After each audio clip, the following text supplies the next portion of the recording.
Guys, welcome back to the channel. तो आज हम क्लास 12th के लिए नया बैच स्टार्ट कर रहे हैं। क्लास 12th के कुछ बच्चे अब मेरे पास मैसेज कर रहे थे, सर हम कब स्टार्ट करें। देखो बेटा, कोविड का कुछ नहीं पता चल रहा कब तक हमें ऑप्शंस मिलेंगे कोचिंग इंस्टीट्यूट को शुरू करने के लिए। तो हम उसके लिए ऑप्शन यही है कि अब ऑनलाइन थोड़ा थोड़ा शुरू करते हैं। तो हम पहले क्लास 12th की अकाउंट स्टार्ट करते हैं। क्लास 12th की जो अकाउंट्स है वो 3 बुक्स में डिवाइड है। 11th के कंपैरिजन में 12th की अकाउंट्स का सिलेबस बहुत ज्यादा है और कॉन्सेप्ट्स तो बहुत ही ज्यादा है। मुश्किल नहीं बोल रहा हूं, आसान है, बट आराम आराम से साथ साथ करते रहना बेटा। मैं आपको इसके सिलेबस का एक ओवरव्यू दे रहा हूं, फिर स्टार्ट भी करेंगे थोड़ा सा टॉपिक। पहली बुक है हमारे पास, उसमें 2 पार्ट में है। पहला चैप्टर है एनपीओ और उसके बाद 7 चैप्टर्स हैं पार्टनरशिप के। इन टोटल इस बुक में 8 चैप्टर्स हैं और मैं आपको इसकी वेटेज बताऊं तो पूरी बुक की वेटेज 35 मार्क्स की है, जिसमें 10 मार्क्स का एनपीओ और 25 मार्क्स के आपके बचे हुए चैप्टर जो 7 चैप्टर्स है। कंपनी अकाउंट्स, इसमें हमारे पास सिर्फ 3 चैप्टर्स हैं जो 25 या 20 to 25 के बीच में रेंज करते हैं। कभी 20 मार्क्स के आते हैं, कभी 25 मार्क्स के। तो जो 5 नंबर एक्स्ट्रा है वो इधर एडजस्ट हो जाते हैं। तो मैं अभी ऑन एन एवरेज 25 मार्क्स लेके चल रहा हूं इस बुक के। और एक हमारे पास है फाइनेंशियल स्टेटमेंट वाली बुक। इसमें हमारे पास इन टोटल 5 चैप्टर्स हैं। ये बुक है हमारे पास 20 मार्क्स की।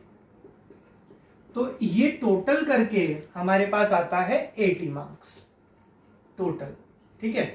और 20 मार्क्स का हमारा होता है बोर्ड का प्रैक्टिकल। ऐसे बनते हैं हमारे अकाउंट्स में 100 मार्क्स, ठीक है। तो ये था एक ओवरव्यू कि हमारा जो सिलेबस है वो कैसे डिवाइडेड है। आज हम स्टार्ट करेंगे ऑब्वियसली पार्टनरशिप को। सबसे पहले पार्टनरशिप करना थोड़ा सा हमारे लिए बेनिफिशियल हो जाएगा बेटा। पार्टनरशिप का इंट्रोडक्शन दे रहा हूं आपको। इंट्रोडक्शन में क्या है सब जानते हैं। पार्टनरशिप का मतलब क्या होता है, हम सब ने 11th में पढ़ा है बिजनेस स्टडीज में।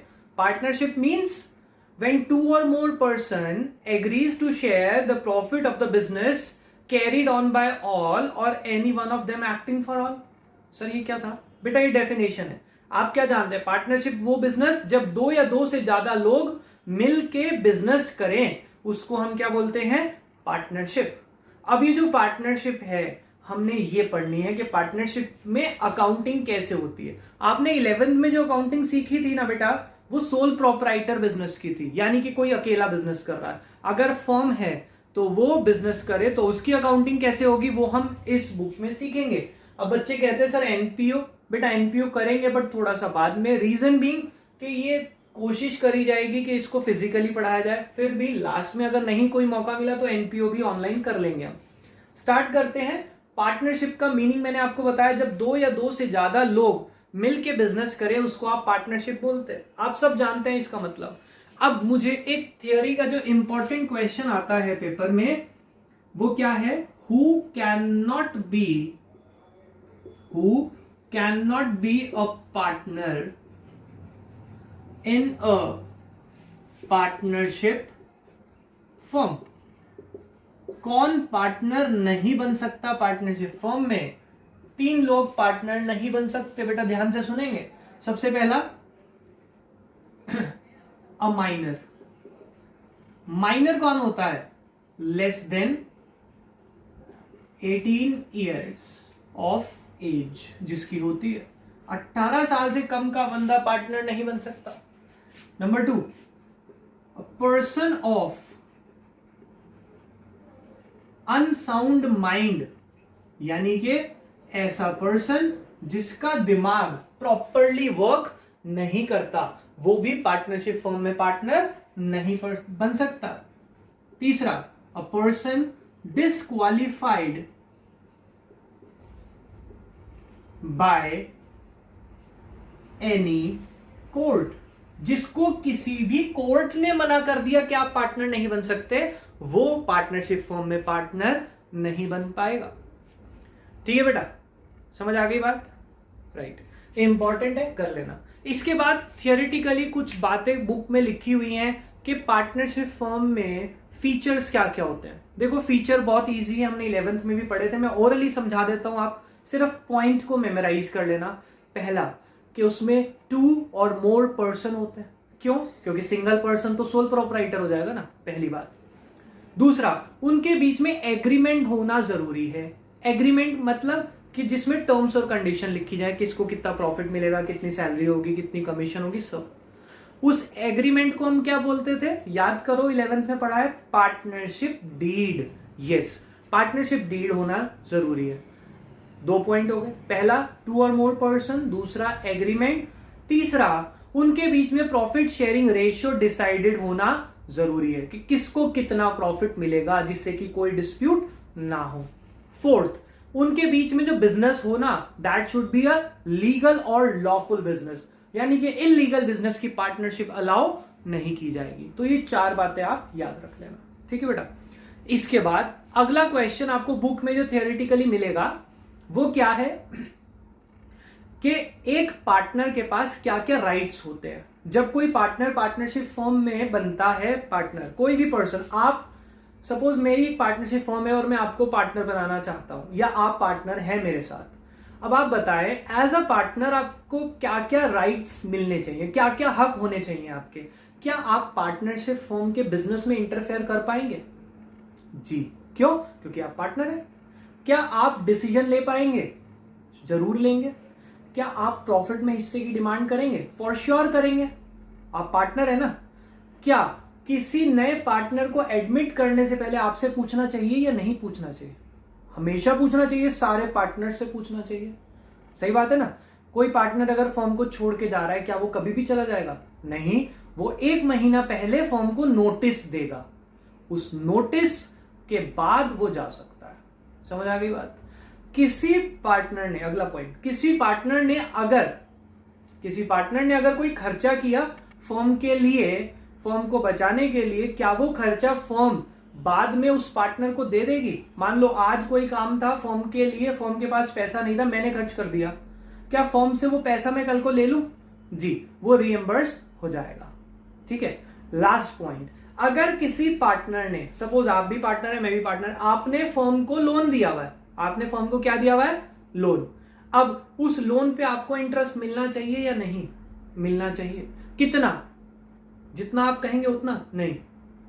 देखो, उसके लिए जो रूल है वो बाद में बताऊंगा। यहां क्या लिखा है राइट्स में कि आपको लोन पे इंटरेस्ट तो मिलेगा, बट कितना? 6% पर एनम के रेट से, राइट।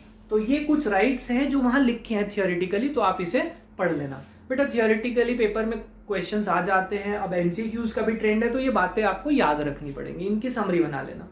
आगे चलते हैं हम।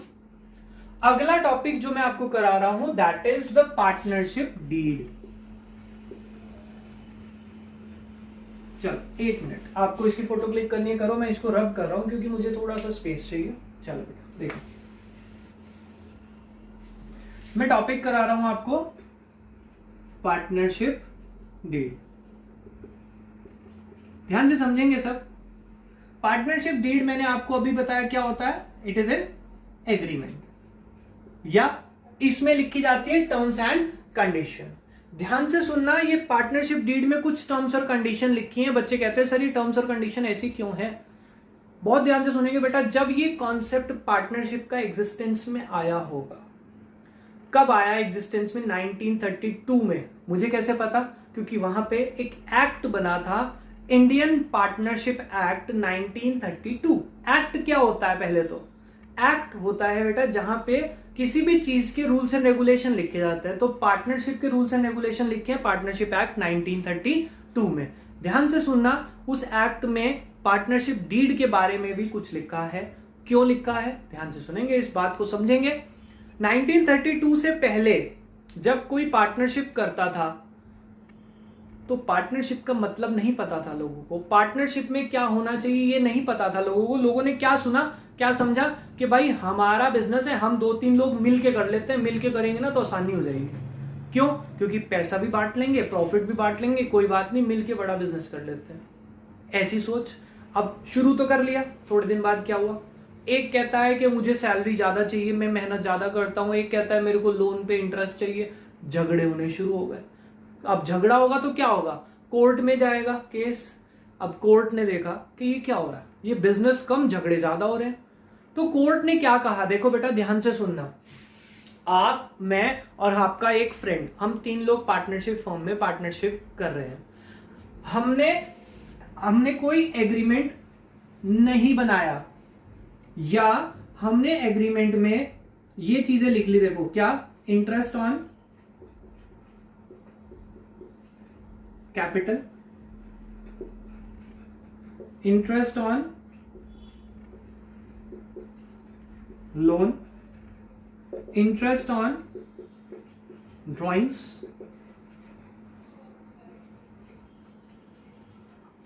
सैलरी ऑब्लिक कमीशन और प्रॉफिट शेयरिंग रेशियो। ध्यान से सुनेंगे बेटा, आपका, मेरा और आपका एक फ्रेंड है, हम 3 लोग पार्टनरशिप फर्म में पार्टनर बन रहे हैं। हमने पैसा लगा लिया अपनी मर्जी से, हमारा बिजनेस हमारा पैसा। मैं कितना इंटरेस्ट ऑन कैपिटल दूं आपको या मुझे या आपके फ्रेंड को, ये गवर्नमेंट बताएगी या हमारा डिसीजन होना चाहिए? सोच के बताना। पैसा हमारा, बिजनेस हमारा, तो डिसीजन भी हमारा ही होगा। गवर्नमेंट इंटरफेयर कर सकती है? मतलब ही नहीं है सर। हम किसी को कितना भी इंटरेस्ट ऑन कैपिटल दे, किसी को भी लोन दे, किसको सैलरी दे, किसकी ज्यादा सैलरी होगी, तो हम सब डिसाइड करेंगे ना, हमारा पैसा हमारा बिजनेस, गवर्नमेंट इंटरफेयर नहीं कर सकती। प्रॉफिट शेयरिंग रेशियो, भाई मैं और मेरा भाई बिजनेस कर रहे हैं, मैंने कहा कि भैया सारा आप ले लो प्रॉफिट, गवर्नमेंट कुछ कह सकती है मुझे? नहीं, मेरा बिजनेस, मेरा भाई, मेरा रिलेशन, मैं देखूंगा ना, गवर्नमेंट को क्या मतलब है? गवर्नमेंट ने ये पार्टनरशिप डीड का कॉन्सेप्ट क्यों लेके आया? फिर गवर्नमेंट कहती है जो झगड़े हो रहे थे ना, मैंने आपको बताया 1932 से पहले डिस्प्यूट्स बहुत हुए, तो गवर्नमेंट ने कहा यार डीड बना लो। डीड क्या है? एग्रीमेंट। उस एग्रीमेंट में, ये जो एग्रीमेंट आप बना रहे हैं, इस एग्रीमेंट में आप कुछ भी लिख लो कि सैलरी कितनी देनी है, कमीशन कितनी देनी है, इंटरेस्ट कितना रहेगा, जो मर्जी लिख लो, बस जितने भी पार्टनर हो ना, ABC, सबके उस पर साइन करा लेना, जिससे कि कोई झगड़ा ना हो, क्योंकि तुमने ये कंडीशन डिसाइड खुद करी है। अब क्या हो रहा है, हम, बेटा देखो सिंपल सी बात है, हम इंडियंस हैं, इतनी जल्दी तो मानेंगे नहीं। सरकार ने कह दिया हम मान ले, ऐसे कैसे सर? हमारा बिजनेस, हम जो मर्जी करें। सरकार ने कहा भाई जो मर्जी करो, कोई दिक्कत नहीं है, बस डिस्प्यूट्स लेके कोर्ट में मत आना। अब क्या होता है, हम इंडियंस हैं, हम पार्टनरशिप डीड तो नहीं बनाएंगे और झगड़ा भी करेंगे। तो कोर्ट ने क्या कहा, प्यार से कह दिया था कुछ भी लिख लो। देखो ये रूल अभी भी है कि आप कुछ भी लिख लो, कोई प्रॉब्लम नहीं है, बस एग्रीमेंट कर लेना जिससे झगड़ा ना हो।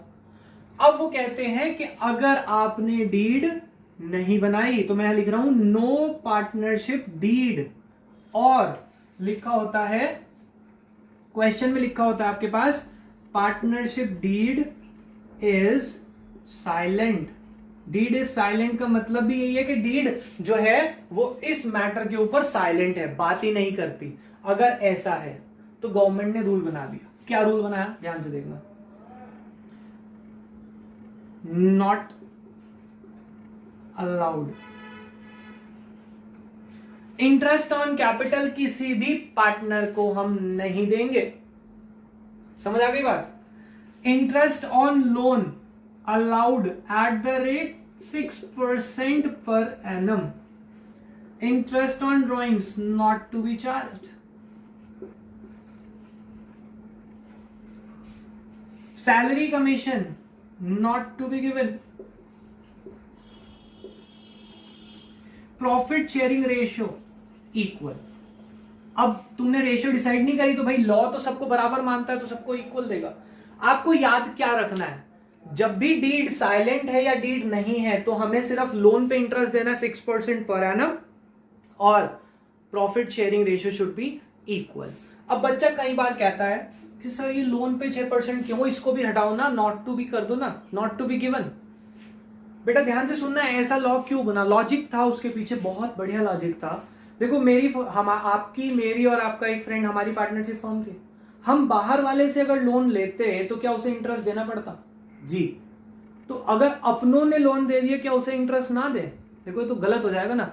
पर वो जो अपने हैं वो भी ज्यादा चार्ज ना करें, इसीलिए फिक्स कर दिया कि इंटरेस्ट तो देना है बट कितना, at the rate 6% per annum, और प्रॉफिट शेयरिंग रेशियो इक्वल।